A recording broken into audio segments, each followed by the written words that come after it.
We are live here on the Fireside Yankees post-game show. The New York Yankees take a 4-3 victory over the Boston Red Sox in Game 2 of the American League Wild Card Series. Today is October 1st.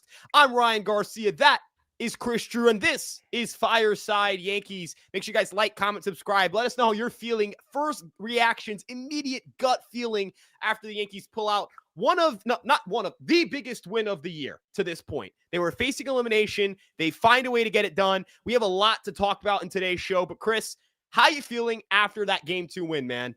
I felt like I was going to throw up for 2 consecutive hours.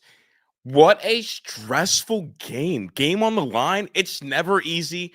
That's a gutsy win. That's a big-time win. That's a high-leverage win. That's a clutch gene win. And that's a game that they won by doing the things that people claim that the Yankees can't do.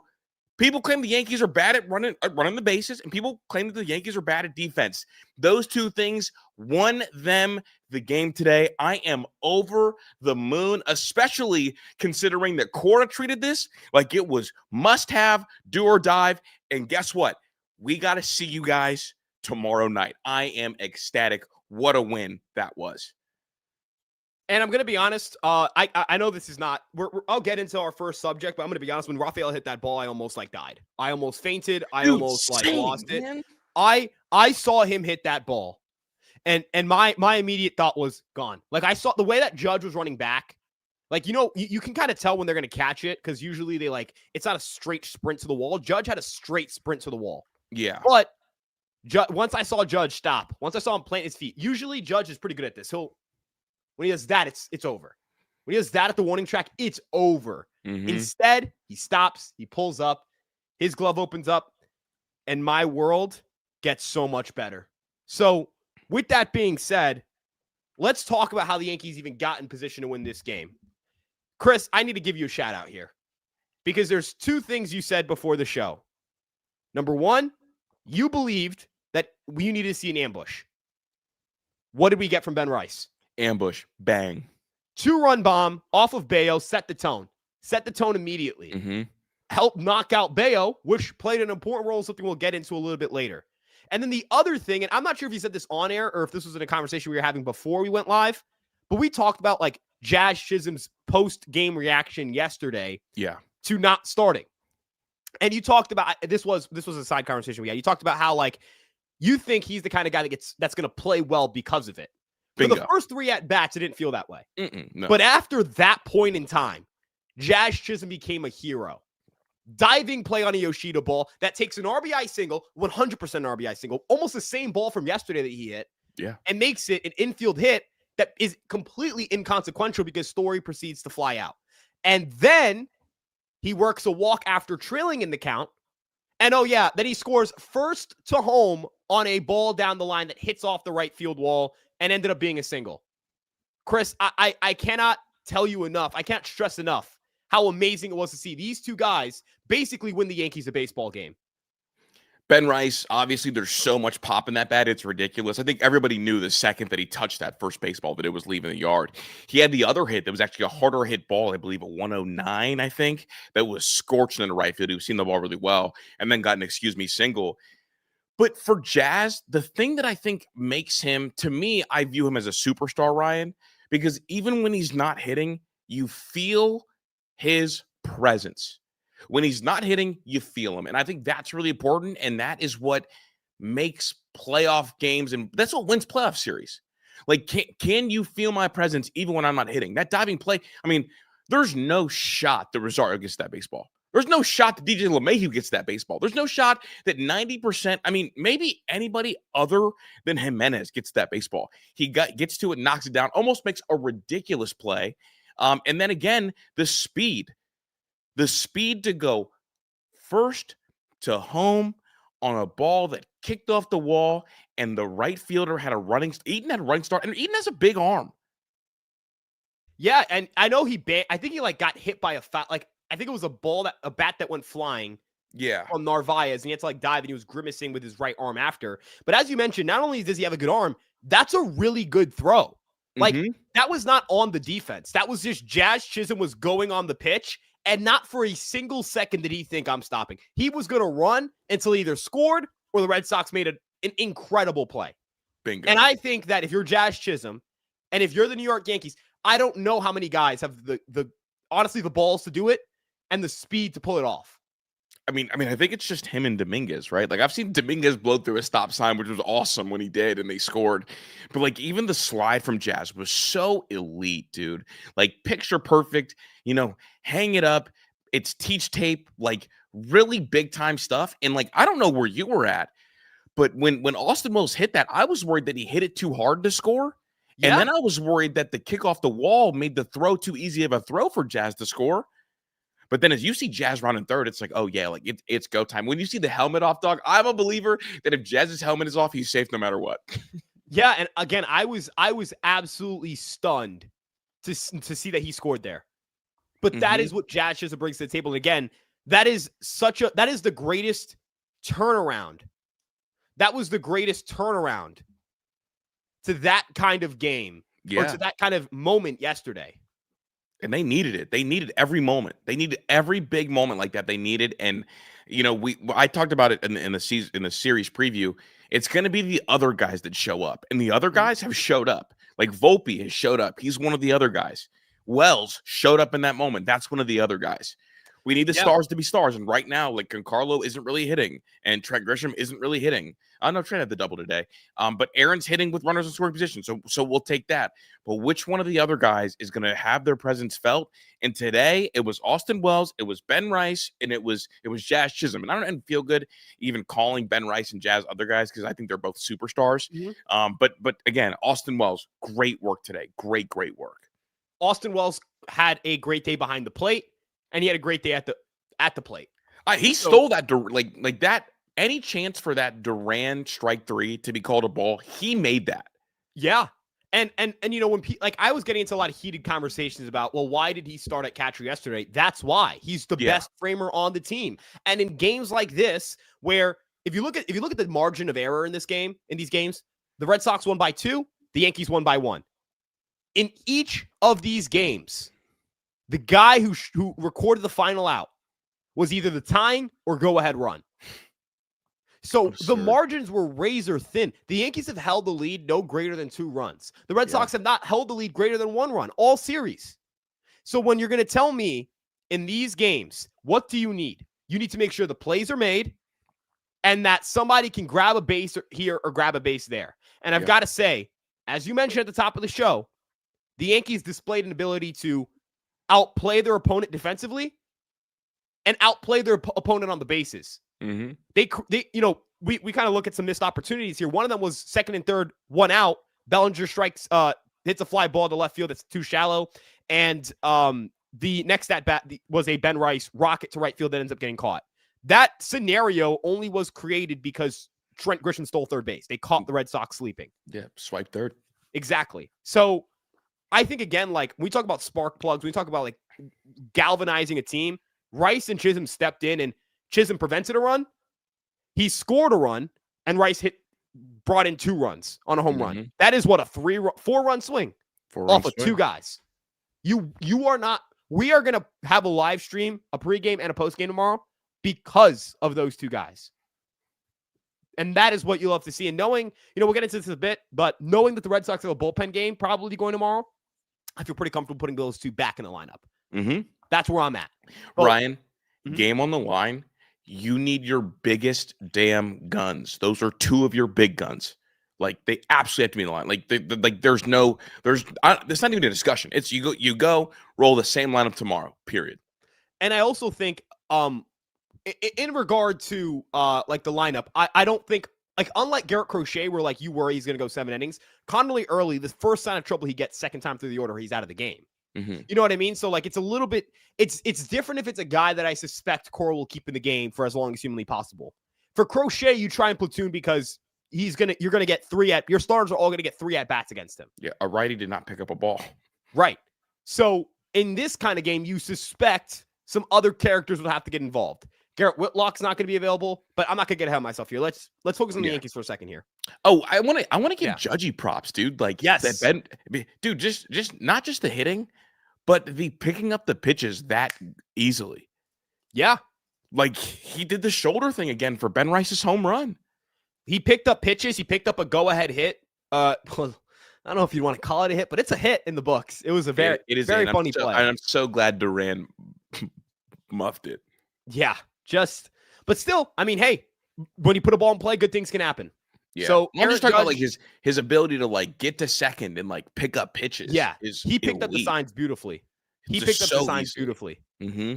And again, just like a really good group effort. They flooded the bases. They didn't hit well with runners in scoring position. And that would bother. I would not care to say like, oh, well, you know what? They got on base a lot if they lost today because there's nothing to play for. There's nothing going on tomorrow. There's no like, okay, so if you keep flooding the bases, you should eventually get something going. Yeah. That wouldn't have been the case if they lost. But today, Yankees weren't good with runners in scoring position. But they did have 7 chances and they left 9 guys on. Like they had a lot of runners today. 10 hits, 4 walks, 14 base runners, 5 strikeouts. They should have scored more. What's up? Every run in the series, they scored with 2 outs. Yeah. And that makes me wonder, is this team like due for a good game with runners in scoring position? Probably. So if they can keep flooding the bases, again, like it's not that because you failed before, it increases your odds of succeeding. That's just not how probability works. But if the Yankees continue to have like 70% run expectancy innings, they should eventually, like, if you start falling, you're going to score runs. Mm-hmm. You know, if you have a high chance of scoring in an inning and you have a lot of innings like that, you're going to score. It's that simple. So for me, at least, you saw that. We read the chat, gang. But yeah, no, again, like the Yankees keep flooding the bases, you're going to keep winning. That's how it's going to work. You have to flood the bases, and all it's going to take is like 1 or 2 hits. But Chris, anything else you want to add with Mr. Rice and Mr. Chisholm? No, honestly, just thrilled. I love the Ben Rice, in the words of our guy Sam, career arc. It goes so crazy, man. He was so locked in. Like Ben Rice was unbelievably locked in. The lineout he had was 109 off the bat, and then the home run he had was 106.6. Put a 77 mile per hour swing on it too. So like locked in, dude. Locked in. Absolutely. It was a phenomenal showing from somebody who, again, he's such a talented hitter. Let's see if again we can see him tomorrow and see him do a job tomorrow. Hey, and Cora was right. Justified to be terrified of him. Be scared of Fried Rice, man. We said in the pregame show, of course you should manage terrified of Ben Rice. You should manage that way. Mm-hmm. You should manage to try and keep him out the game. Now I think in the case of Ben Rice, I think he's going to start tomorrow. And I think it's going to be very hard for Aaron Boone to not go with, unless his game plan is to aggressively pinch hit like early in the game, but then you like deplete your whole bench. It doesn't make sense, right? Like that just doesn't. I want Ben Rice to have as many at-bats as possible. Well, I don't care about the pinch hitting. That, and also, like, if you have no bench in, like, the third inning of a baseball game, you're screwed if somebody gets hurt. Like, That's not even like well, what if you need Rosario or what if you need Rice in, like, the 9th inning? It's like, what if you need, I don't know, what if somebody dives and hurts themselves? Then you have no players. So, again, I assume Connerly early is not going to get to pitch 3 times through an order, even if he's doing very well, because they have a good enough bullpen to not do that. That gives me the confidence to play Ben Rice. So it's not Crochet. It's a fundamentally different scenario. I think with an ace lefty, like if it's Skubal tomorrow, you're not playing Ben Rice most likely because Ben Rice is going to sit for Goldschmidt and Wells is going to start behind the dish. That's how that's going to go. And I would like to have Goldschmidt because if Chapman's in the game and it's the 9th inning and like any of my lefties are up essentially, except for maybe Bellinger, like I want to bring in Goldie. I think he's going to have a good at bat. He's crushed fastballs from lefties. Kind of a conundrum of a sentence there, but I think Rice and I want Goldie's defense as an option late. I want Ben Rice the at-bat, the Goldie defense late. I don't want a scenario where I have to bring out Goldschmidt, put in Rice, and then have Rice play first base with a 1-run lead or a tie game late in the game. So bingo. I think the call is you start Rice, and you go from there. The issue, the thing I think that's tough for Boone is that Goldie profiles well in these matchups, but he plays a position that Ben Rice plays, and the only other position Rice can realistically play for you is catcher, and you need your best catcher back there. You just do. Like, I'd be stunned if they started Ben Rice with Cam Schlittler going tomorrow. I'd be stunned. And so, that's kind of where we're at right now. I don't know. I just I love Ben Rice. I love Josh Chisholm. I'm glad they're having a good game. With that being said, I kind of want to talk to you a little bit about Carlos Rodon because I think you and I actually aren't on the same page in how we feel about this Rodon start. I think he was solid today. I'll take what he gave me results-wise. Process-wise, there are some scenarios where it's just like, dude, like the ending where he gave up 2 runs, I thought was completely avoidable. I think he put himself in situations he did not have to be in. I thought Rodon was really good early, but I don't like this start overall because I feel like he worked himself into trouble and didn't make the Red Sox work him into trouble. And that bugs me from a guy that's supposed to be number 1 and number 2. I think he was really fortunate to get out of there with less damage than actually occurred.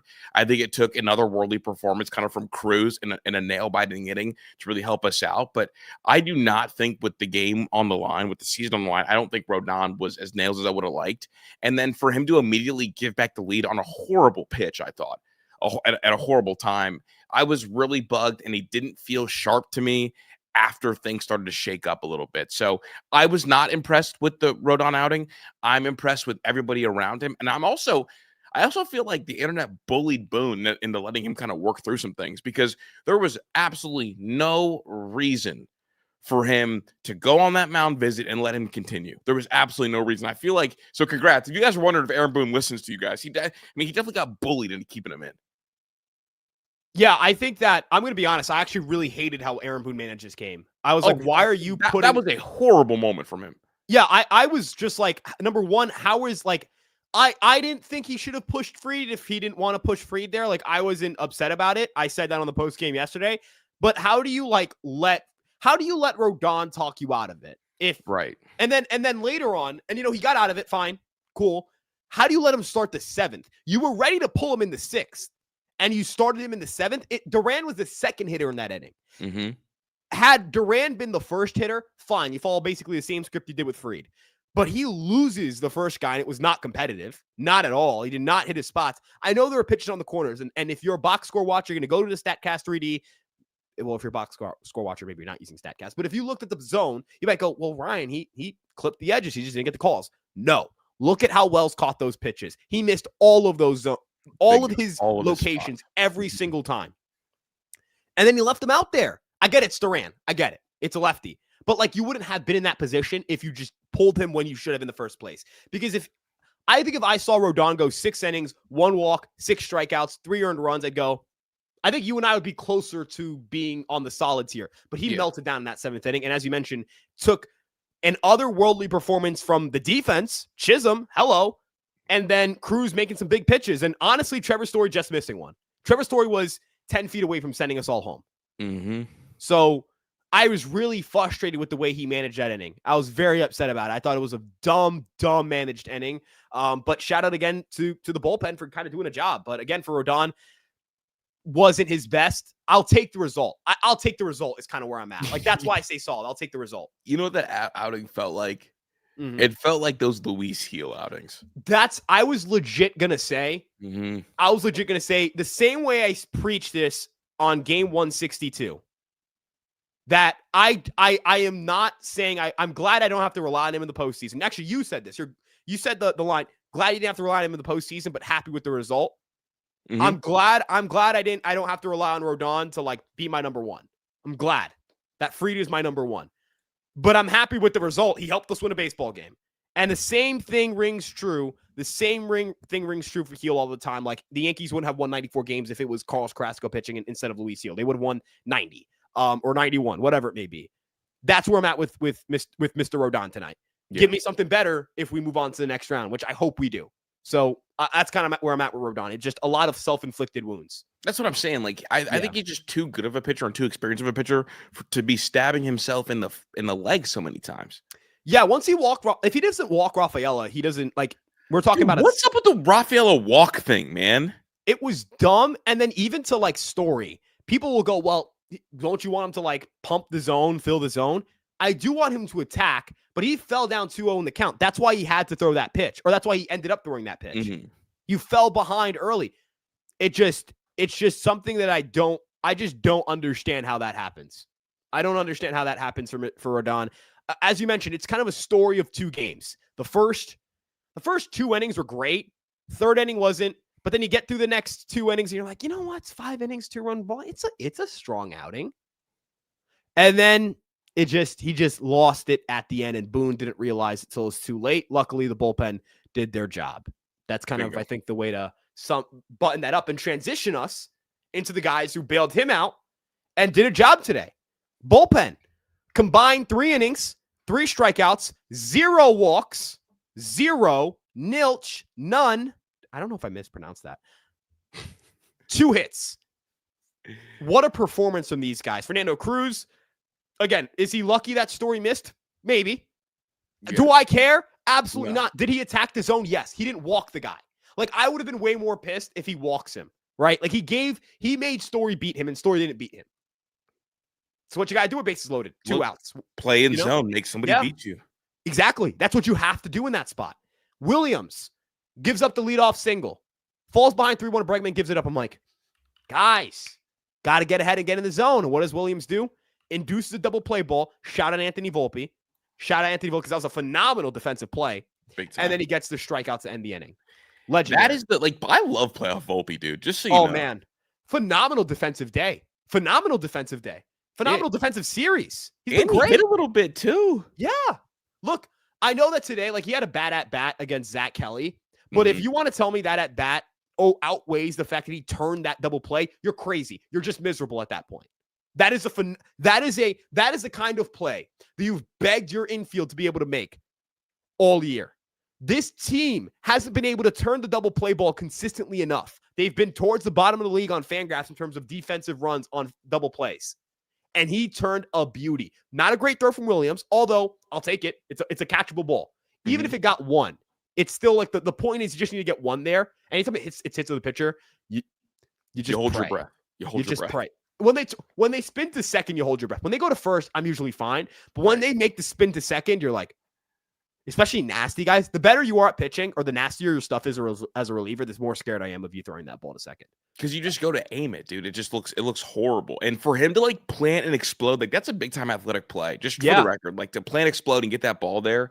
And shout out Ben Rice for doing your job on the back end. Yeah. But again, that was one of 2 absolutely filthy double plays that Volpe was a part of. The Yankees were 28th in double play runs above average on Fangraphs at -7. And they turned some big ones today. The Narvaez double play and then that double play as well. Shout out the infield defense and shout out the defense today. They were great. They were great today. Dude. Again, what is it? The Yankees can't run the bases and they can't play defense. It's so funny how the position players have just inverted what they're good or bad at. Yankees haven't been able to hit really much in this series, but they've played really good defense and ran the bases well. That's just hysterical to me. Wait, how many double plays did we turn today? 3? I think we turned. Let me double check. Let me go. We had the Williams to Volpe to Ben, and we also had McMahon turned one that was so smooth it looked routine. Bregman, Lowe, Narvaez all hit into double plays. Yeah, because the McMahon double play. Yeah, he's such a gift watching play third, dude. The Yankees got 2 in that inning right after Story picks up the single. A huge double play.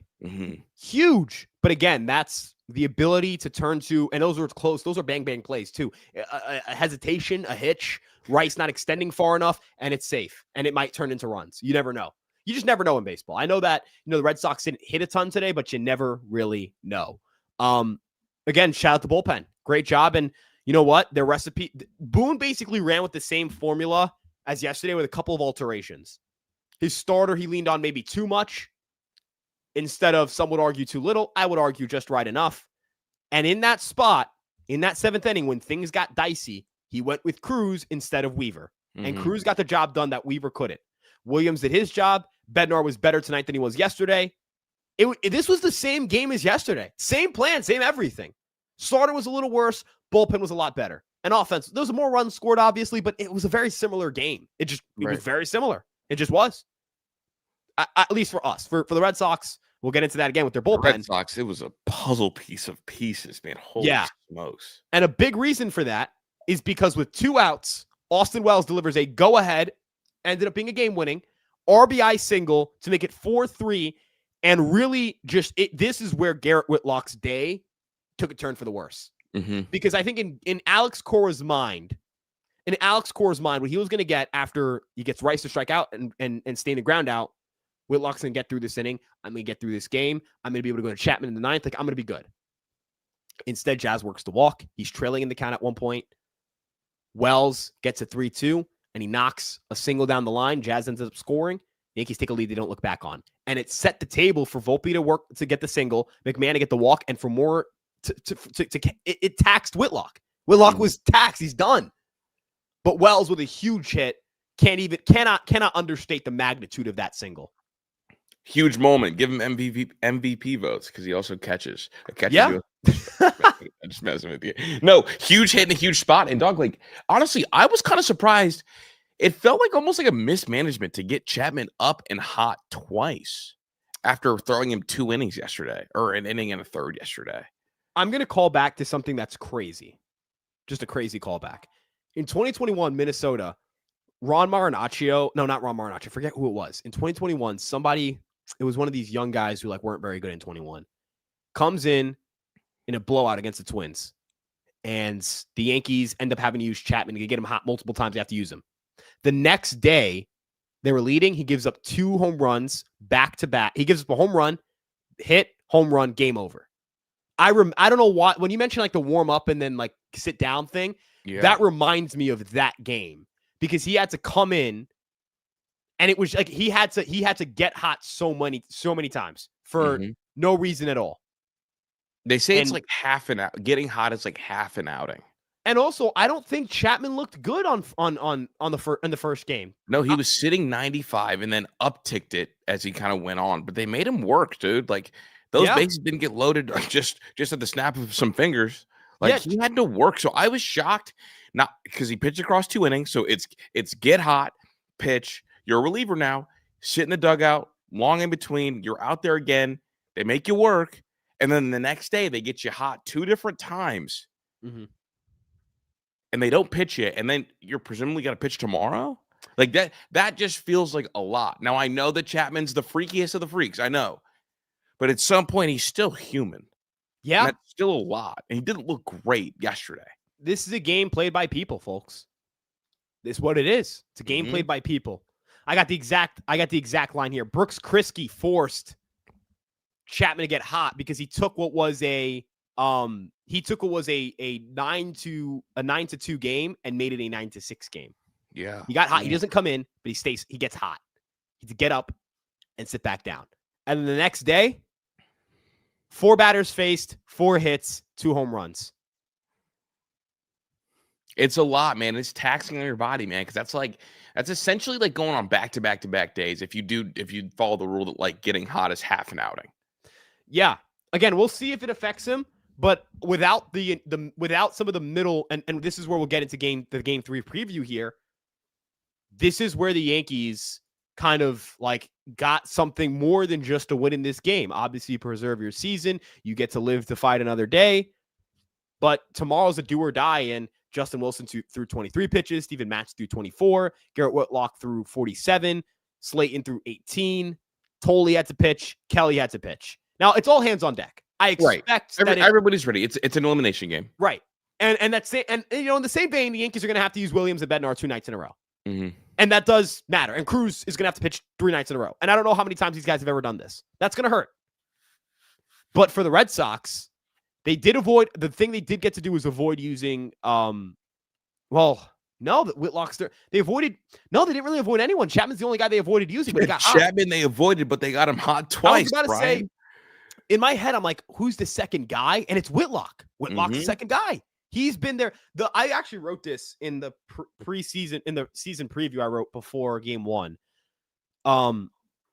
When the Red Sox lead after 7, it's essentially a win condition to have both Whitlock and Chapman. Bingo. One of your 2 win conditions are down. This is like if the Yankees couldn't use Williams tomorrow. Yeah. And you had to try and piece a game without it. Now, I will give credit. The Red Sox bullpen is deeper. But, again, you're going to rely on a lot of hey, Connolly early is going to have to give them 4 or 5 at minimum.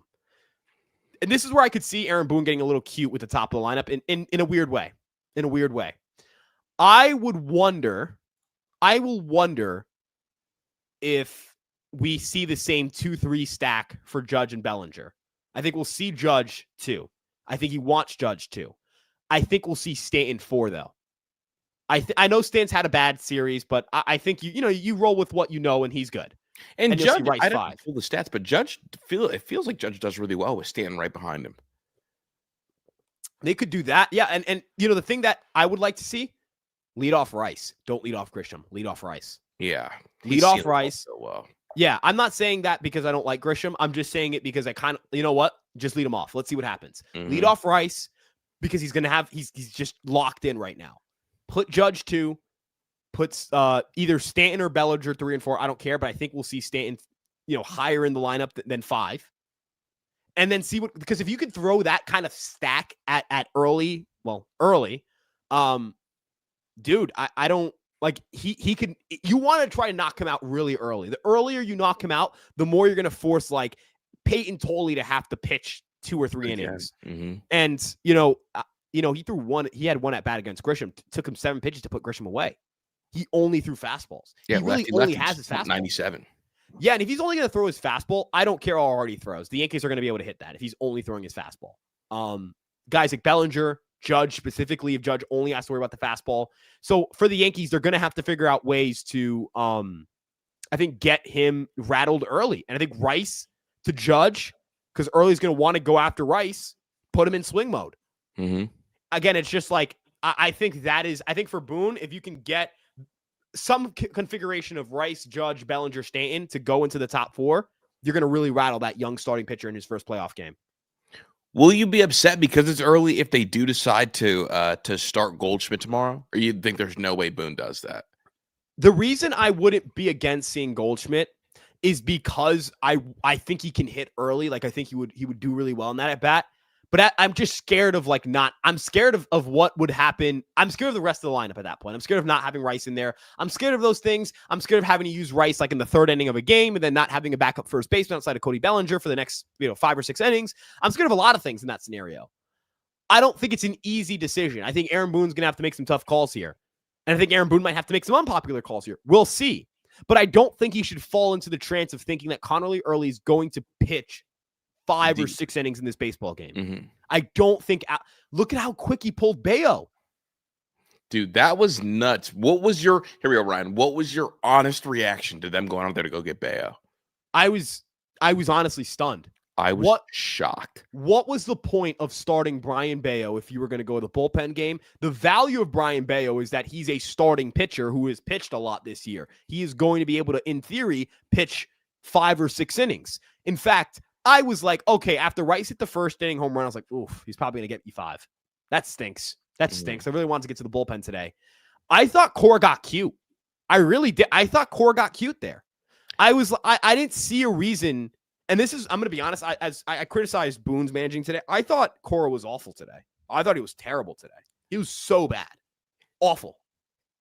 As soon as he goes and gets Bayo, you know what my thought is? They don't think they can win tomorrow. You know what's funny? I was listening. So again, I'm a big believer in listening to podcasts of other fan bases on their teams because you kind of need to know what they think. So Section 10, Jared Carabas, one of his guys, Coley Mick, he says, I think he got Bayo early because they don't believe in Connerly early tomorrow. That's first thing that came to my mind. It was, oh my God, they don't think they can win tomorrow. They had to win today. Yeah. That was their mentality. And, I'm not saying this to say that the Yankees have no chance of losing tomorrow.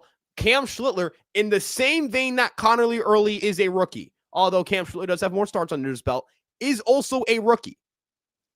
But the difference is, I think you're going to be able to start Amed Rosario at 3rd tomorrow. Because Cam Schlittler is a righty. You're not going to have to put Caballero at 3rd. Caballero can stay on the bench and be a pinch runner. Volpe's going to start at short. Jazz is going to play 2nd. Rice is going to play 1st. Or Goldschmidt. I'm not sure what Boone does there. I'm not sure where his head's at, how aggressive he's going to be with the pinch hitting or whatever it may be.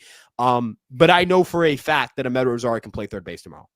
And to me, also, Cam Schlittler's not really a ground ball pitcher in the big leagues, or hasn't been in the big leagues. A lot of fly balls. That's a game changer because Rosario is an aggressive swinger. I think, now he didn't have a great game 1, But if Early gets rattled and Rosario gets a chance to learn scoring position, again, that's a scary spot because he's going to swing if you throw it over the heart of the plate and he might crush it. So for the Yankees, again, I think it's a soft platoon situation. That's where I'm at. Soft platoon. Get Rosario in. I want one of Rosario or the cab in just to have an extra righty in there. I don't want McMahon in that scenario. I want him aggressive off the bench for defense, though. And I want Jazz to still play. Mm-hmm. That's where my head's at. I don't know where yours is at right now. I can't stop thinking about how Cam Stiller is about to make his first start in the bigs. Mm-hmm. Well, first start against the Red Sox in a playoff game when he grew up a Boston fan. Doug, yeah. We're going to see 101 tomorrow. I think he's going to throw his tail off tomorrow. We're going to see 101 from Cam tomorrow. And, hopefully he has it. Yeah. I don't need a gem. I just need enough. I need innings, man. I need innings. Honestly, if you give me what Rodon gave me today, thrilled. I don't think Rodon was great today. You know what I'd say? I'd prefer him give me rather him give me the best 5 innings of his life than try and get through 6 or 7 innings. And so if he gets you 5, who you go into 6? You go into Duvall, or is it just situational? Situational. If it's a lot of lefties, you can go to Hill. If it's a lot of you can go to Weaver probably in a lefty spot, but I don't know how good I feel about that considering how he went out last time. You're going to have to trust. Here's the thing. You're going to have to trust somebody. It's either going to have to be Leiter, Hill, Duvall, or Weaver. One of those 4 is going to pitch tomorrow. And I'm going to be honest. I'd rather the season end knowing that I tried to figure out what I had in Camilo Doval than have my season end not knowing what I have in Camilo Doval. Bingo. That's where I'm at. I feel like I'm the biggest Duvall fan there is. I'm in. He's a stuff king. He is. He's a stuffed demon. And for the Red Sox, tomorrow they're going to throw in a lot of lefties who haven't played much in this series. I wonder how that's going to help them. Nathaniel Lowe's played a lot for them. Willie O'Brady's played a lot for them, although he struggled a little bit coming off the IL. This is a spot where you're happy Devers is gone Roman Anthony's gone. This is a spot where you're very happy those 2 players aren't playing because if Cam Strittler had to face Roman Anthony and Rafael Devers, dude, this postgame would be like not a pack it up podcast, but it'd be like a get ready to pack it up kind of podcast. Not a hey, let's go try and win we can do this tomorrow. We can get this. I'd be giving you very much feels good, but man, I'm ready to pack it up tomorrow. I'm looking at travel plans for Saturday. And it's not to Toronto. Yeah, it's not to Toronto. That's where my head would be. I'm going to be honest. That's where my head would be at with Anthony and Devers. Ryan or one of the 2 in Cancun. Yeah, I'm an honest man. I try to be honest. I try not to pretend I'm more. I don't like pretending I'm anything I'm not. Yeah, I'm a very emotional guy. I live and die with this team, dude. Ben Rice hit the home run, and I let out at least 7 or 8 expletives. Dude, I just exhaled through my nose really aggressively. I didn't yell or anything. I was just no, there was a lot of you yelled good, man. Feel it. You gotta feel it, man. But you know what I mean? I'm never gonna shy from that. I will never. No, look, Ryan. The cool thing about you is I always know where you stand. But you're gonna. My honest opinion. I'm not saying this because it's just a win. Or the day after, or the hours or minutes after a win, they should feel good about tomorrow because if they play their game, they can win tomorrow. Mm-hmm. I don't know how the Red Sox feel after a loss like that. That's a tough loss. You're on the precipice of winning that game and winning the series. The deflation, and for the Yankees, you get a kind of new life breathed into you. For 9 innings, you weren't sure if you were going to play baseball on tomorrow. Yeah. There was no point in the game where I was like, oh, we're playing baseball tomorrow. I was like, that's good. Let's go. There was no point where I was like, oh, when Ben Rice hit the home run, the expletives were bleeping winning this game. It was bleep, yeah, bleep, blah, blah, blah, whatever it may be. When Aaron Judge hits the go-ahead RBI single, it doinks off Duran's glove. I don't go, oh, this series is over. No, I was like, this game isn't over. When Bednar steps on the mound, I was sweating my ass off. Just standing. I'm just standing the whole time. Yeah, you can't sit easy. So, for the Red Sox, until Rafael hits a ball that if you're in the Red Sox dugout, you're leaning over the railing. You know what I mean? There is just so much deflation losing that game. If the Yankees had lost this game, I would have been so depressed over the next hour and a half. Like I wouldn't have been able to function. Yesterday was it was a tough get out of bed. Yesterday was so hard, man. Yesterday was tough. Hard. And I will say this, yesterday's game was not as, I don't think yesterday's game would be as deflating as the losses experiencing today's game. I'm going to be honest. You know why I feel that way? I think you sit, if you're a Yankee fan, I think you did believe that you could beat anyone not named Garrett Crochet in that rotation. That's fair. And I think for the Red Sox fan, you believe that if you get Crochet to win, you can like Bayo has been your number 2 all year. You've seen Brian Bayo do it against the Yankees a billion times. Yeah. There is if this was Fireside Red Sox, the game 2 preview would have been, I know Bayo struggled as of late, but this is the team he's done it against. All you have to do is give me enough. We've got a better bullpen. Those guys are on the ropes. We've beaten up Rodon before. We can kick Weaver's ass. Like, I would feel so good going into game 2 if I won game 1 as a Red Sox fan. And I'm not saying the Yankees, again, this is not me saying the Yankees are going to win tomorrow 100%. It's baseball. I would never make such a dumb proclamation. I'm still nervous.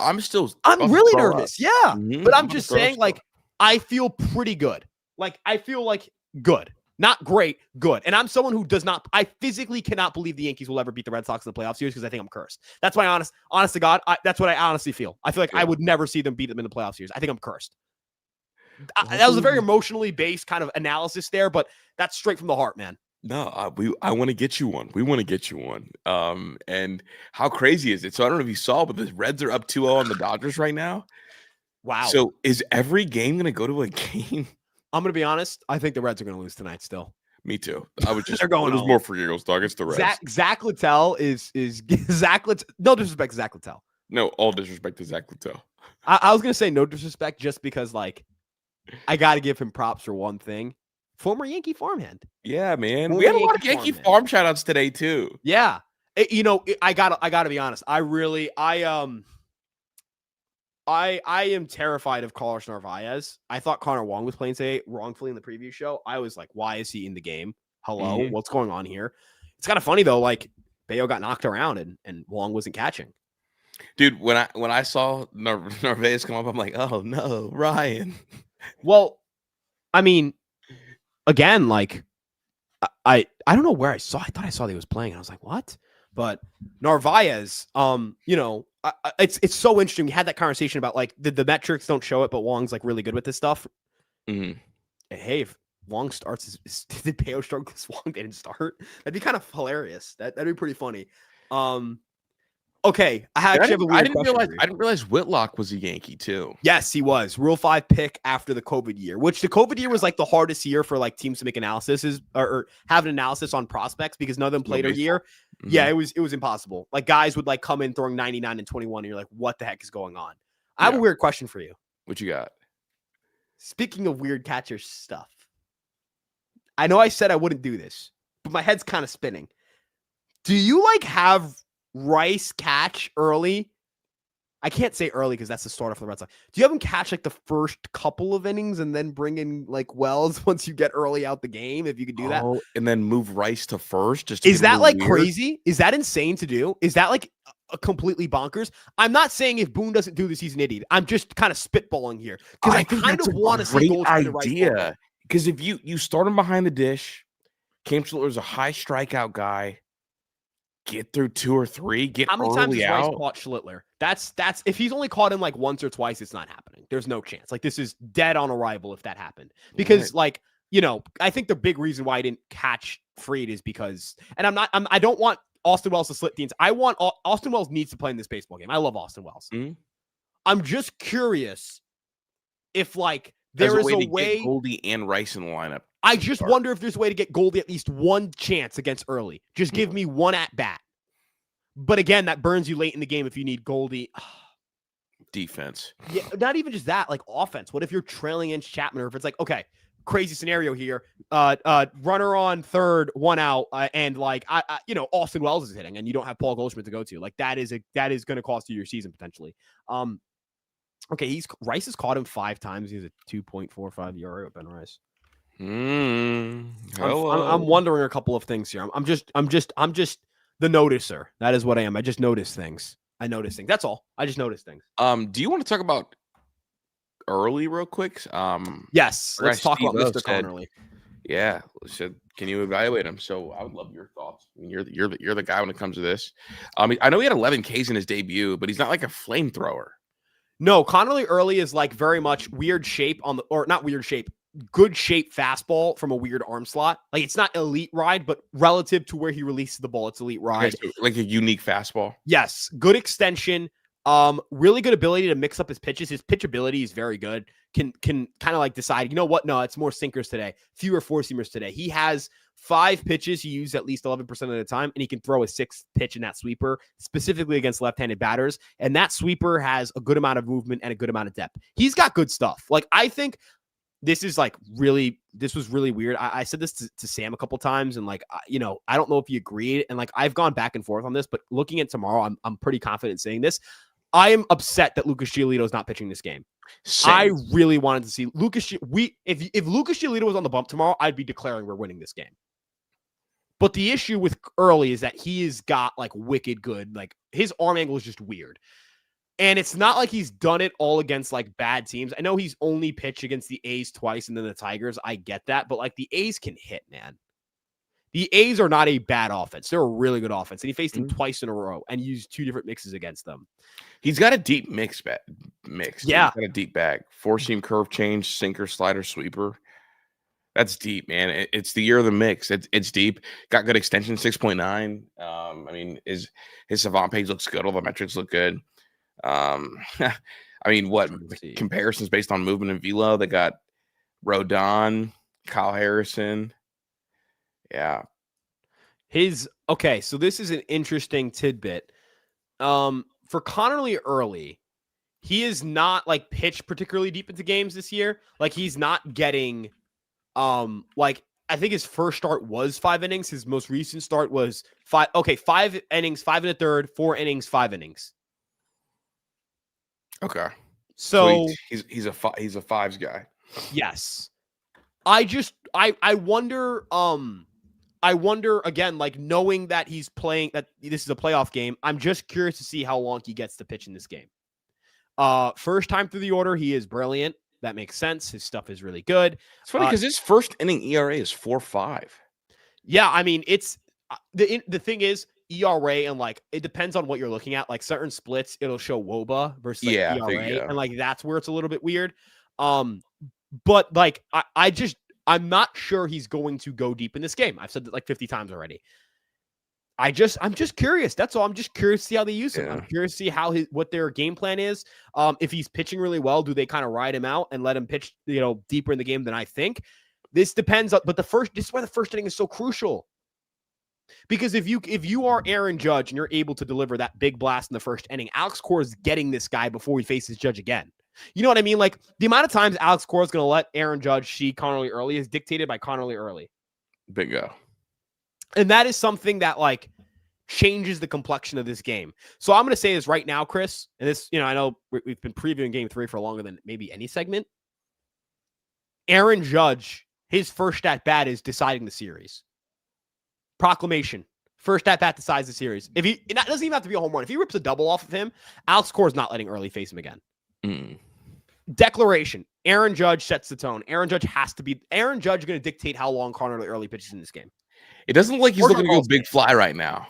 He doesn't have to go big fly. Yeah, no, I'm saying like right now he's not looking for big fly. He's looking to get one. Let me kind of like describe a scenario for you. Ben Rice works a walk or picks up a single, whatever it may be. If he gets on base and Aaron Judge like picks up a double, right? Rips one down the line, like over the third base bag. Not a home run, nothing close to a home run, down the third base bag. If you're Alex Cora and you give up like a run or 2 in the first inning, how can you let him face Judge again? If you're trailing 2-0, you're not letting him face Judge again. You can't. And if you have to, and if Judge sees that guy a second time in the first at bat, you go, oh, he's locked. I promise you he's going yard. The thing that with early, and the reason I like that Judge so much, I'm so dialed on Judge, is because while he has a better breaking ball than Bayo, I think he has a better breaking ball shape-wise. I think he just profiles better against Judge than Bayo did. Guys, Aaron Judge has a 225 WRC plus against lefties this year. He's slugging 789. Like, he's great against righties. It's a 180, it's a 199 WRC plus. But like, he is bonds against lefties. He's steroid bonds against lefties. He's non-steroids bonds against righties. You know what I'm saying? 23% walk rate. He's walked more than he struck out against lefties over the last 2 years. Like, Alex Cora is a moron if he lets this. Alex Cora is going to get burnt if Judge gets this guy twice. And I'll guarantee this. If he somehow manages to get through him twice, third time is done. It's caked. Do you worry about Early's mix, though? I mean, Early's a high strikeout guy, like 36% whiff rate, like 33% whiff rate, 36% K rate. I mean, like, Judge has been expanding the zone a little bit. Do you think he could have success against Judge, or do you think Judge has just seen it too well? I don't think it's impossible that he has success against Judge. I just think that Judge is like Judge is like the number one guy that can like Judge is the key to tomorrow's game. He could send Boston home, because I don't think Rice is going to kill Connerly early. I don't think Jazz is going to kill Connerly early. I think the quality of their at bat is going to be able to keep them in the at bat. I think Rice being able to hit the ball hard is going to keep him in the at bat. Stan's a little bit lost. I'm not sure if he's going to be able to do something tomorrow. Bellinger's a little bit lost. Everyone's kind of your horses are lost. They're a little bit lost. No one's really doing anything. Yeah, that's why the other guys have been so huge. But this is where if you're Aaron Judge, you're the most locked in of that group, and you're going to see a lefty tomorrow. You got to be chosen. And it's not Crochet. And even against Crochet, the at-bats were good against Crochet. Mm-hmm. If the at-bats were good against Crochet and Chapman, and you're facing Connerly early, and the at-bats suddenly get worse, I'm not saying that Aaron Judge is like a loser at that point or anything like that, but like that's a little bit weird, right? Like, it's frustrating, yeah. Right? And Aaron Judge, he hasn't hit a home run in a little bit. Hitting home runs has never been his issue in the postseason. Make no mistake, it's been the average of strikeouts on base. He's never had a home run issue in the postseason. He is a guy with a 241 ISO in the playoffs. Like, home run god still. Just saying. He's been locked in against some really good lefties. Can he be locked in against this lefty? What are your keys for Cam Schlittler tomorrow? Pound the zone. Fastballs. Pound the zone. Pound the zone. Pound the zone. Pound the zone. I just don't want walks. Yeah. You cannot populate the bases because if you do, Boone needs to get him early. Mm-hmm. And I don't, unlike the Red Sox, the one thing I worry about the Yankees, the Red Sox could go to Kyle Harrison if like early gets bounced after 2 and keep kind of lefty train going, which seems to be Cora's trend here. I don't know if like Will Warren's like that. Like, I guess it's not fair for me to say Kyle Harrison is and Will Warren isn't, but I think it's fair to say like, I think Will Warren concerns, like, I'm not feeling good about Warren. Okay. I'm not feeling good about him, like in the sense of save my season. You know what I mean? Again, is Kyle Harrison the guy you want to save your season with? I don't know. But I think Cora's used Harrison in that role before. We've never seen Warren in that role. That's kind of the key there. Harrison's done it. Warren, I've never seen him pitch out of the bullpen. But again, if he has to, he should be available to. But the last thing with Schlittler here is like, dude, look at everyone's at bats today from the Red Sox and look at like high velo pitches. They didn't see a lot of 97 plus today. This is all from Bednar. He's the only guy on the Yankee staff that gave him 97 plus. Damn, such a fastball. The closest they got to touching it was that fly ball from Rafaela, which ended up traveling like 305 feet. Realistically, like not really a hard hit ball. He's the first kind of velo they're seeing all series. And there's going to be an uptick, man. He's a velo monster, dude. I've talked to Sam about this. The Red Sox are a bottom 5 team in xWOBA against lefties. They're a bottom 10 team in WOBA against not lefties. High velo fastballs from righties. They don't do well against that. Pound the zone, dude. Just go blow them past them. Again, my message to Cam Schlittler, if I'm Aaron Boone, give me the 5 best innings of your life. I don't care. Like, if you need 20 pitches to get out of each inning, fine. Just get through it. Get through it. Mm-hmm. If you're at 100 pitches through 5 and you allow 1 run, like it's a great start. It's all steady dose of high fastballs. Got to be a steady dose of high fastballs. Got to. Yeah. Again, it's Connerly early versus Cam Schlittler tomorrow. This game is at 6:08 p.m. Same as the first 2 games. That is Eastern time. It is looking like we're gonna get at least 3 game 3s regardless. We may get a 4th game 3. We'll see if the Reds can do a job against the Dodgers. And I say do a job, not like I'm rooting for them. I don't really care. I'm rooting for the Reds. I'm from Ohio. That's fair. I personally I couldn't care less.